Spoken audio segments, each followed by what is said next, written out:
Welcome to the show today. Today we have Martin Wettstein on the show, and he is the CIO at Swica.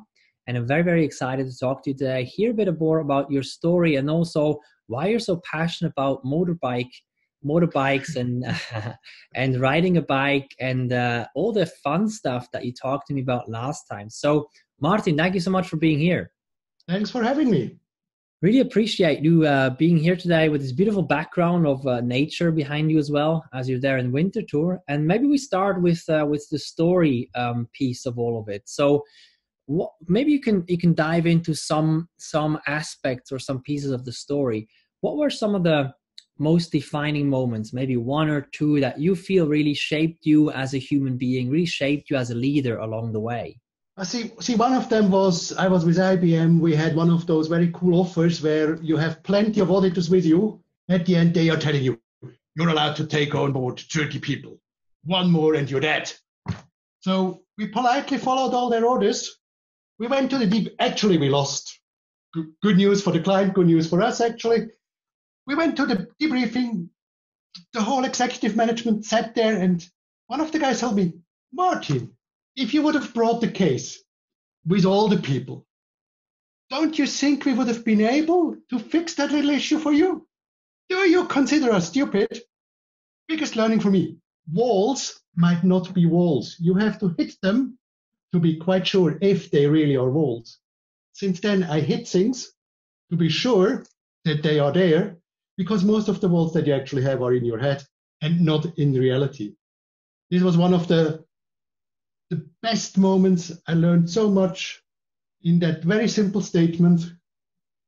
And since then, I do hit walls, and I think we need to try out things. Things are there to learn, to do. Worst case, you fail. Failing means you learned something. You should try not to make the mistake multiple times, but it might be that you need more than one try on such situations. So this defined parts of me. And the other thing that defined me is I was on the technology side. Again, IBM was a good company in the 90s. They gave me all that technology background, but I never was sure, do I need that ever? Today I can say, yes, best investment ever. All the funny things that they taught me, I needed them. Not always knowing that, but it's there. And I learned to do the technology stuff. And on the other hand, then to do working with people. See, the thing is, the technology stuff is easy. It's analytics, it works, it has an order. Not that I always understand the things that computers did for me. Who am I? But this is how we hunt bugs, actually. The other thing is now you have to work with people. It's all on the interaction side of things. It's change management, taking people along, motivating them, telling them the idea and not the solution. And see, that's the things that I do since roughly 20 years. I do change management. Yes, my craftsman background is IT. Good news for everybody, because I can always tell the IT guys, I understand you. That's the good news. The bad news coming with it is assuming that I understand it, I want to discuss it in more detail. It's scary if a CIO comes along and wants to discuss a network issue in detail. Engineers tend to be scared by that. So these were the two moments. These are some really powerful ones. I mean, the first one, especially also being about limitations, understanding that limitations are mostly made up in our heads, and understanding that you may have to first test if that limitation is really there before you accept it. And then if it's really there, then maybe test it again if it's actually really, really there. It's a really, really interesting story there. And also the second one about technology and people. And it's so fascinating because I hear that all the time, and it's always, it's always eye-opening every time, because especially in the world of technology, we tend to put technology in the center because that's easy.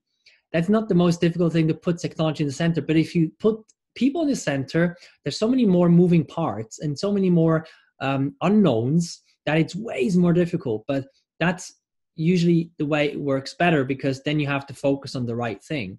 So that's a big one that I love there as well. Now, you come over as a very passionate person, and I want to know more about that. So what is it that gets you up every day? I mean, what is it that really excites you at the essence to do what you do every day in the different roles you have had already, and the in the role that you have now?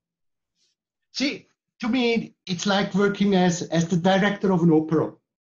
What we do is we deliver the show every day. We are power and water for this company. If those funny things don't work, the company doesn't work. That's the downside of digitalization. Up to now, I could have told them, do some desk work, do this, do that. Today they can't because I'm either here and things are good or I'm not here. And then I know a lot of people which remember that IT is still there. On the other hand, we do all those interesting things. We digitize towards a customer experience, towards journeys. And we are, I would say we are leading in the area where we are in. We are not comparable to all those big banks which put a lot of money into it. But we started on the customer side, said what would they need? How would they want to have that implemented in technology? What works? Actually, what doesn't work? The good news is in the insurance industry, they always can tell you thereafter what didn't work. Yeah, we mostly learned it as well because we get those feedbacks. There we had some very interesting experiences because once we decided customers are capable to enter their email address once and properly. Yeah, 15% of all our customers failed miserably at that test. No, we never told them. And then we added a field and said, okay, for your sake, we had the field they have to put the email address in twice. First thing we got was a feedback. Do you think customers are stupid? Yeah. We then politely answered and said, yes, we know that 50% of our customers were for whatever reason, unable to do so. And see, it's those things. You learn things which you never thought about. You are conquering new worlds. You have brave ideas. And you can always check them in reality. And coming back to the opera, you have to show that every day has to come along, and you have plenty of new things coming along as projects. Some of them are very experimental. You don't know if it really works. And the interesting thing is, who is responsible if they don't work? Good news with us is it's the CIO. So I keep all those projects where we made most of the experiences because somebody needs to care for those little things. You normally can't just shut them down. That's the bad thing in today's world because you have an end customer. There is surely somebody who loves it. He is surely in a board which you never wanted to know in that detail and all that good stuff. But you need to work with all those things. And on the store side of things, I give those to the business because, hey, it's their win. I'm just an innocent supplier of power and water again. So it closes up. The other good thing about the opera is, in an opera you have plenty of people, starting with the divas on the stage, up to the backstage people that deliver the setting, the people that do the music, and all that those good guys. And now you need to work with stagehands and divas in one team. That makes it very interesting. That's fun, mostly, because divas are divas. And from time to time, I then reference back to Miss Piggy and Kermit and say, oh, we have one of those moments. Things are difficult at that stage. But again, mostly it's fun. Mostly it helps me to get to the office, to have fun, to learn, and to help business to develop towards what we assume customer really wants. Because we believe in interoperability. First of all, in German, a very complex word to say properly.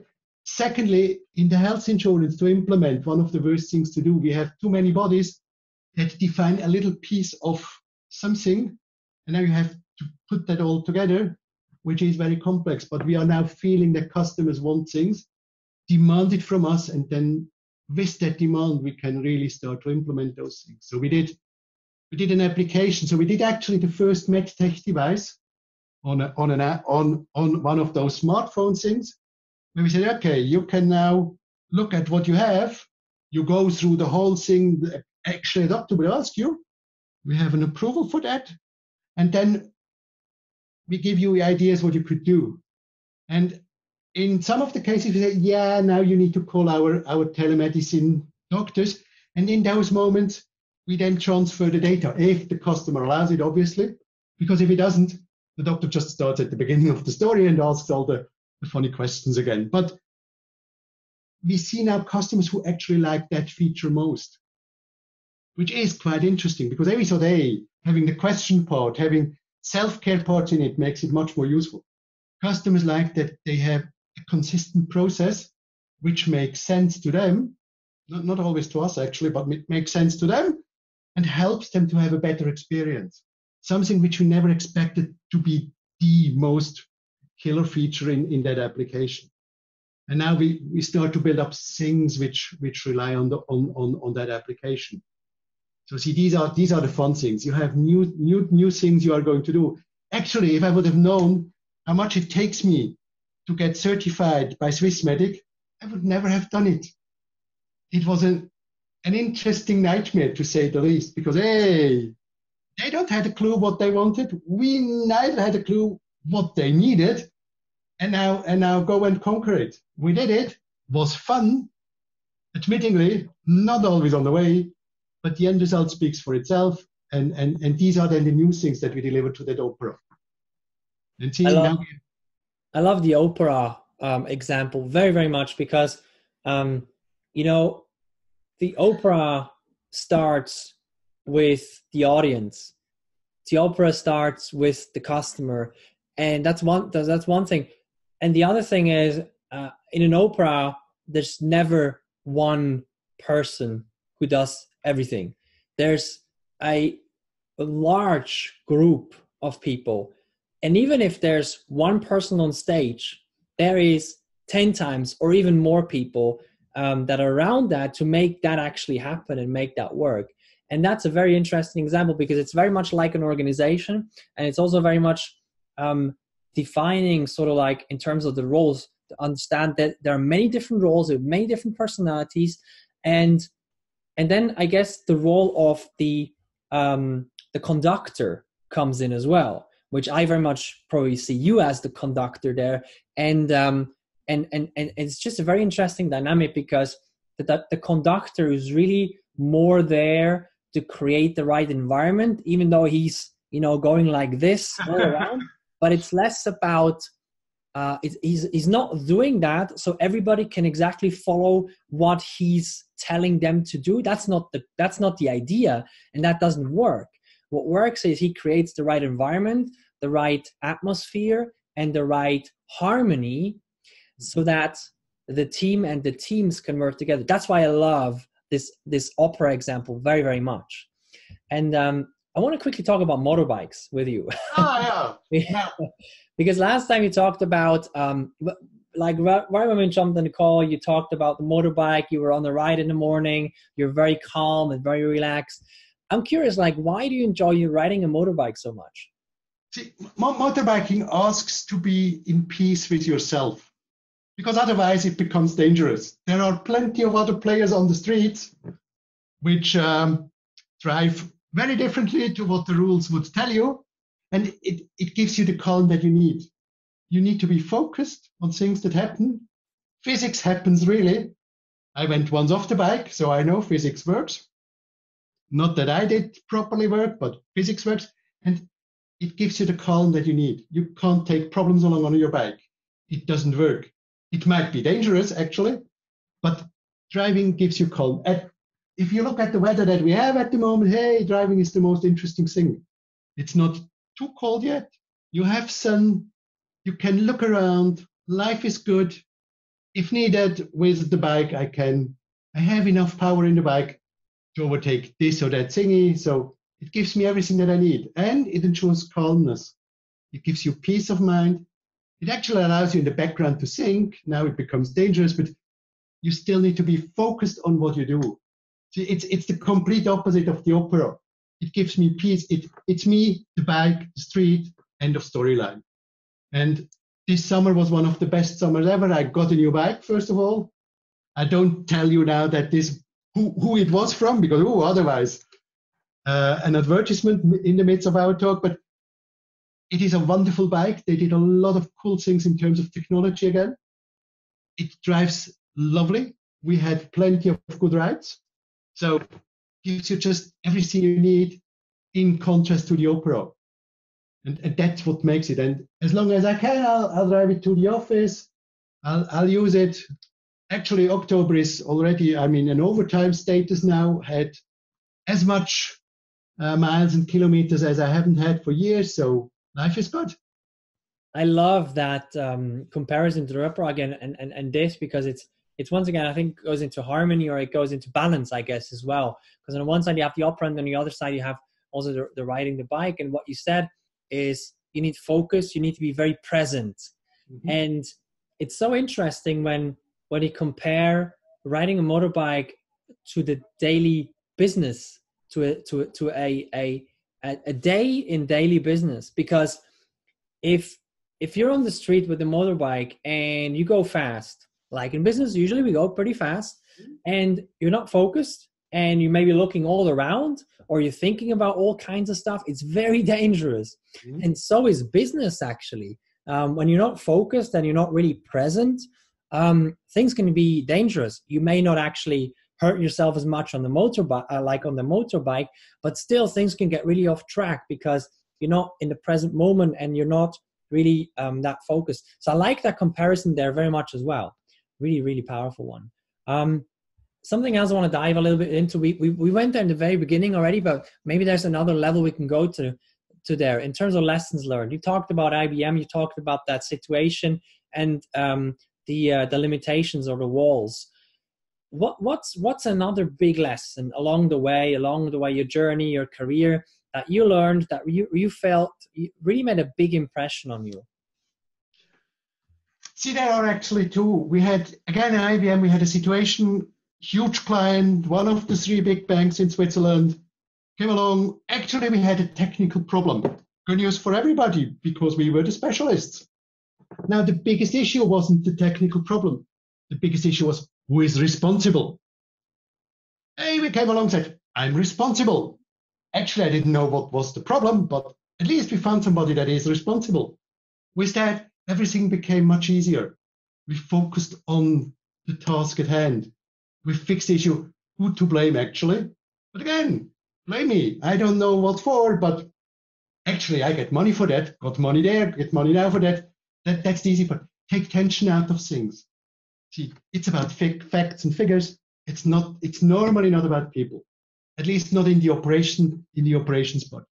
On the other side, in the innovation space, there it becomes much more interesting, because there is a lot about people. Because, hey, are you committed to conquer something new? Why are you committed, actually? See, was Columbus actually successful? You could ask that question as well. Because actually he wanted to find the way westward to India. Actually, he found something very different. Now, in terms of project management, was he successful? If you take all the cool manuals, he wasn't successful. He failed miserably. He didn't find the West way. That was somebody else. But he found a new continent. And now, how would you judge him? And see, this is the things when you go into conquering new things. How do you actually judge them? Because standard project management says, what's the funding target of your endeavor? How do we measure you? How do we do that in money, time, and whatever? As we speak, we have a lot of projects going on where we have ideas how that land might look like, but we actually don't know. We come along and say, we don't know, but would you please invest a bit of money so that we can try out? Now we are in that area where we do business models, where we do actually try to figure out how an MVP works. See, the company had to learn what's an MVP, because they always said, an MVP, everything works, we have thought about everything. Yeah, we had ideas about everything. We never have proven them. And we have that example where we explained the MVP to them, because does everybody know what's an MVP? Actually, they said that they all nodded as they normally do. Said, okay, an MVP is a donut with nothing. They were scared. So you don't have the sugar thingy on it, you don't have the sprinkles on it, you just have the funny donut, and we now test donuts with you. And thereafter, when we know you like donuts, we do all the funny things. But that's a complete change to what they were normally do, or what they normally did in the insurance. Because, hey, insurance, we are afraid of everything, actually. Yeah, that's why people go to an insurer. You want to insure the risk. So we are afraid of everything, and now we take it from there. And everything must be thought through, tested out, approved by somebody. In the digitalization thing as we do at the moment, we have ideas which we test in a real environment under the best conditions. and we will see things that work and we will see things that actually don't work. But the good news is we learned something on the way. And this is now the interesting part. So you have operations on one hand and you have plenty of new discovery things on the other hand. And this actually makes my job very interesting because you have both. And digitalization needs IT. So they can't do it without me. The good news for me is I can't do it without them because customer journeys, service designs are all things that they need to deliver. And I then just put those things together, where we then are again with the interoperability question on how to make that neat and maintainable and explorable for everybody. Very, very powerful ones. And it really leads me into the next thing, because it's really about leadership at the end of the day. But what is that? Like, you know, we can talk about the word. I'm not interested in talking about the word or philosophy. I'm interested in talking about very practically about leadership. And leadership, I very much believe, is all about people. And so I want to start with this one. How do you, so when you bring new people on board, or when you, so externally, or hire new people, or bring people on board for teams or stuff like that, or things like that, how do you bring the right people on board? That's an interesting one, because see, there is a manager who needs to fill a position. That's all good. He does that. He might have pressures because, the position might go and all those funny things that happen in organizations. And all I do is actually, I have the second opinion vote. First of all, I tell everybody that comes along, I will ask curious questions, interesting questions. Don't be afraid.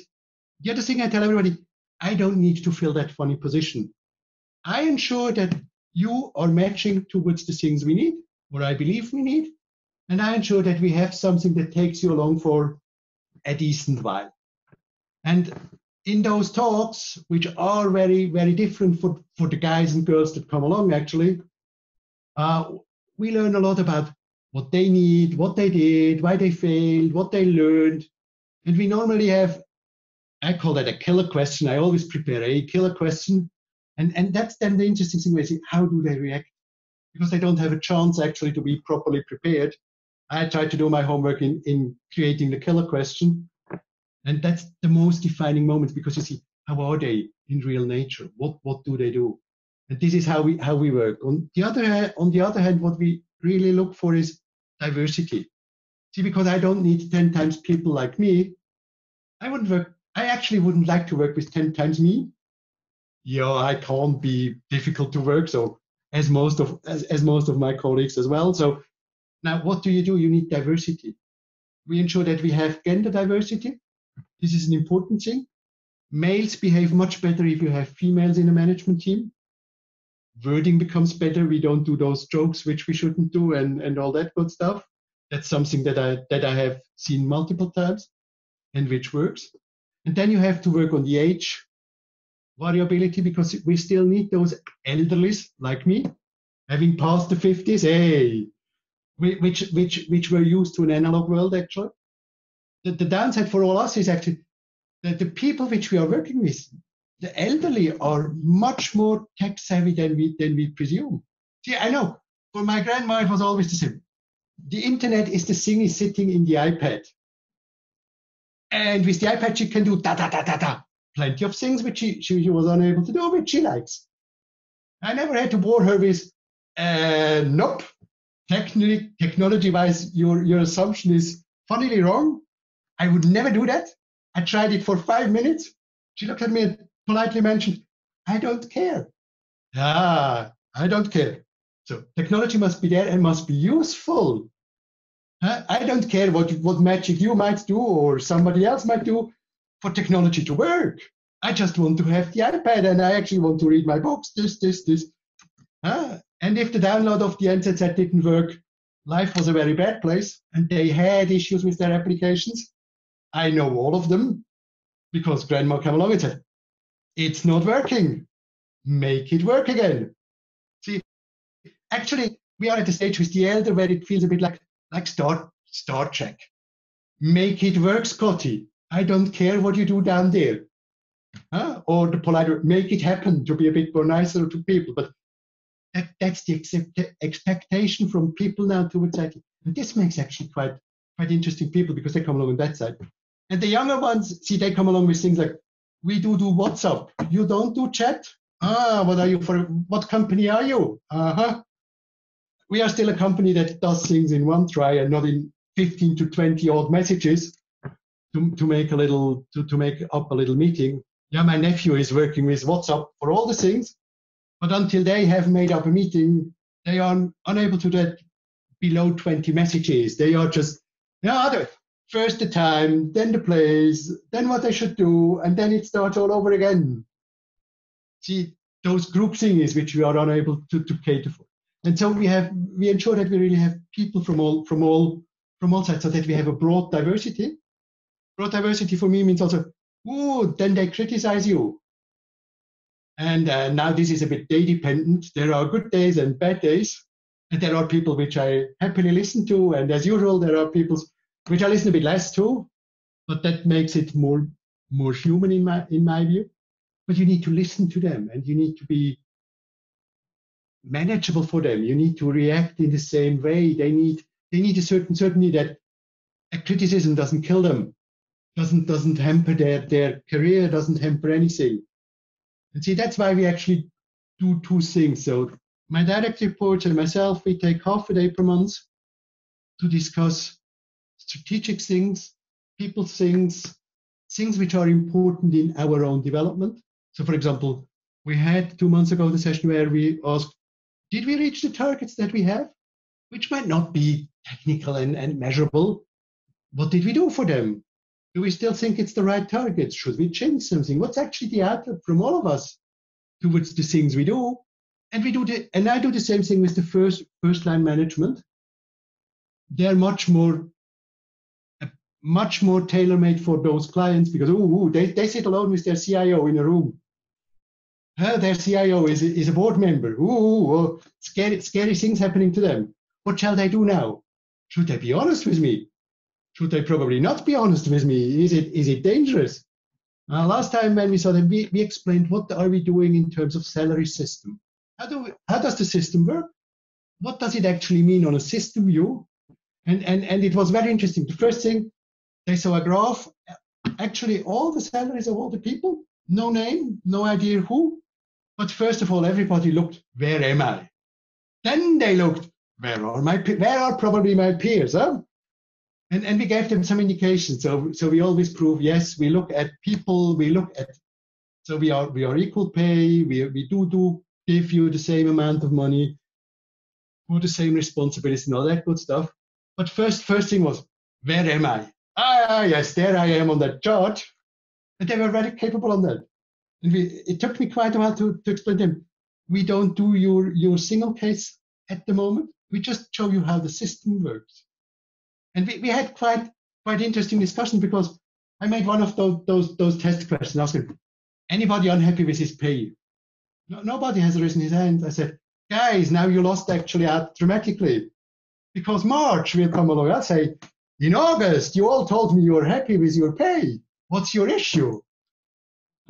So we try to give them ideas how systems works. We are very transparent actually at that stage because see, it doesn't help me if they discuss it all over, but not with me. And we showed them actually what happened. So we also showed them, if you're along with the company, are we equal? Yes, we are. What did we do with people? Why don't you get every year a decent raise? So we did all those things, and we just tried again to tell them the ideas that we have. See, I don't need to convince them in technical lead. I need to tell them, what are the ideas? What's driving us? Why are we moving there? And on the other hand, we have to tell them, what are you bringing to the table? How do we want to use that? And what do we actually assume you should bring along to the table in 2 or 3 years? It's my responsibility to ensure that we develop them. And if you don't do that, you lose out on a lot of people. You touched on a few very interesting topics, and we already went in the next one I wanted to discuss. I think we already did half of that, but I'm going to dive into it anyway because I really want to understand it a little bit better, because maybe there is some absolute key principle that you feel is most important in there, or maybe there's many, but I still want to know that. So when you have teams and you have people working and do fun stuff and work, how do you then ensure people actually work together, cross discipline, cross functional, cross teams? How do you make sure that's a well-oiled machinery? See, in an IT shop, it's easy because you know all the roles. And actually, yes, we are now cross-functional teams. I actually always speak to them on, actually what I'm looking for in 2 years down the road is mission teams. I can take an engineer, a database person, a project lead, and they know the basic methods that we use. They have a common understanding of the goals, and then everything should be fine.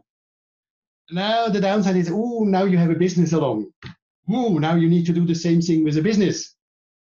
And now it becomes complex because now you need to take it up a level and make it work on a company level. Yes, we started the process because we told everybody, guys, digitalization will lead to dramatic changes on back-end processes. This means new things will come along. We need to develop people. We need to work with you. We actually tried to tell them what is the intent of the executive management 3 years down the road. We will now see in the survey if they heard it, if they understood it, and if they think we are doing the right things. So in a small team, because the IT that I have is 60 odd people, that's still something. I know everybody by first name. They know me. They come along. The apprentice always has to tell his successor what I do. And I had once one which I mentioned in my blog because Martin comes along, tells us what we didn't do well. End of storyline. Then a polite asks, do I do something else? Yes, you tell us how to do it. I said, okay. He had me for 3 years. All he remembers is I come along and tell them what they didn't do good. Now the question is, did I do a good job on him? Actually, probably not.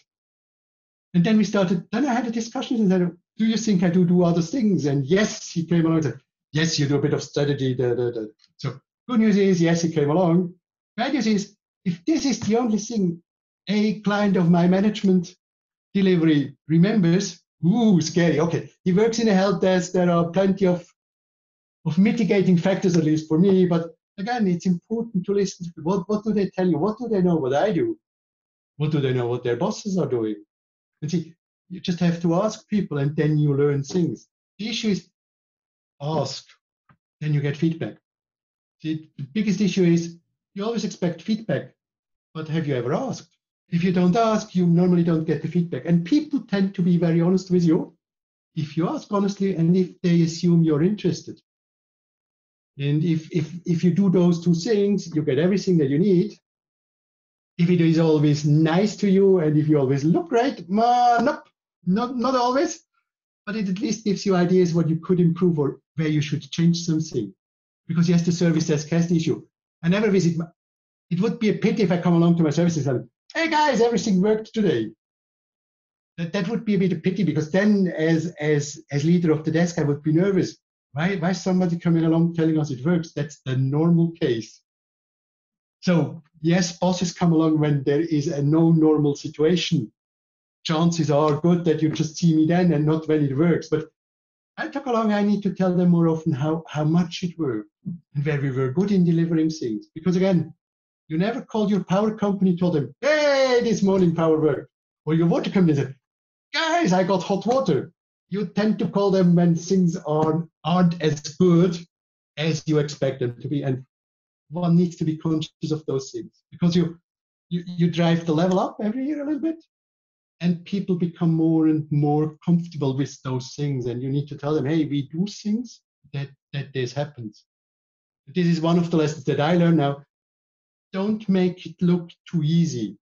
The thing on stage should look easy actually, because hey, it's opera, it's fun, it should look beautiful, but make them also aware you do things for that. You train a lot, you invest a lot, you ensure that you try to get better all the times, and then not everything might work all the time. So that's a bit a situation which is quite tricky because on one hand, hey, it's like power and water. On the other hand, it is still then we do a lot of work to ensure that these things work. And my key take is ask if you want to have feedback, And if you get feedback, don't kill the poor person.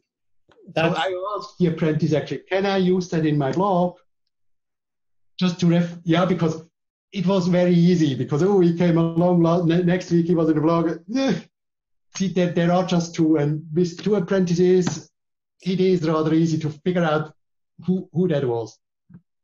This is a very powerful one. It reminds me of transparency and authenticity very much, because many of the things that you talked about in terms of the way you work with all levels of people, so to say, in terms of how you care about everyone in the organization, of this very clear statement of ask if you want to get feedback. It sounds so simple, but it's so easy to forget in the daily craziness and everything. And I guess it requires that awareness of the motorbike ride, which is presence and focus. Because if you're there and you actually ask, things are so much easier and quicker and clearer and all these kinds of things. So the last question I have is a bit of a long-term view, so to say. It's always an interesting one. So it's the rocking chair question. So let's imagine you're sitting on your rocking chair and you're 80 years old and you're looking back at your life and you're saying, I'm really proud of what happened. I'm very, very happy of everything or most things. What is, when you're looking back at that point, what is sort of the impact on the world that you would like to see? It can go ways beyond anything that you're involved in right now or that you will ever be directly involved in. But what would be sort of the impact on the world that you would want to see at that point? See, in the job that I am now, I'm actually really looking into a system that is dysfunctional. The health system per se has a lot of little islands which might work in themselves, but it is not interconnected.